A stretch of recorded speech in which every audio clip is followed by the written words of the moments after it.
I get back from Washington, and I wrote a book, and then another book. I'm trying to stay fit. I'm working a lot at the Bush Center there in Dallas, but it wasn't enough. You got to understand, when you're the president, you're going 100 miles an hour, and then the next day it's 0. And I had this kind of anxiousness to keep moving and to learn something. And so I read Winston Churchill's essay, Painting as a Pastime. I'm a big admirer of Churchill. He's a great leader. And he took up painting. And this essay is worth reading. And, you know, I basically said, what the hell, if this guy can paint, I can paint. So it goes to show you can teach an old dog new tricks. You know, it's interesting, when you get to be our age,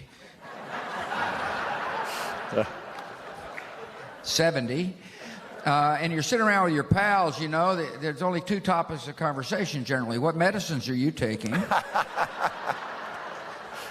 And how are your grandkids? And my buddies say, man, you got a passion for painting. I said, yeah, you ought to try it. I can't paint, they say. I said, you know, it's funny. I said the same thing till 5 years ago. I'm living proof to tell you that you don't know what you can do unless you try it. And so my call for aging baby boomer is leg it out, you know, run to the finish line. And painting has enabled me to do that. Next question is, what medicines are you taking, and how are you? The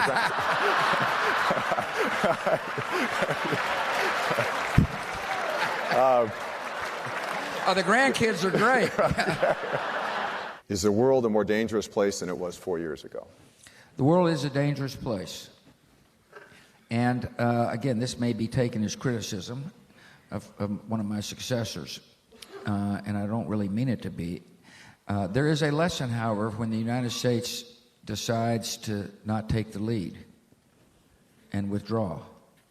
Vacuums can be created when U.S. presence recedes, and that vacuum is generally filled with people who don't share the same ideology, the same sense of human rights and human dignity and freedom that we do.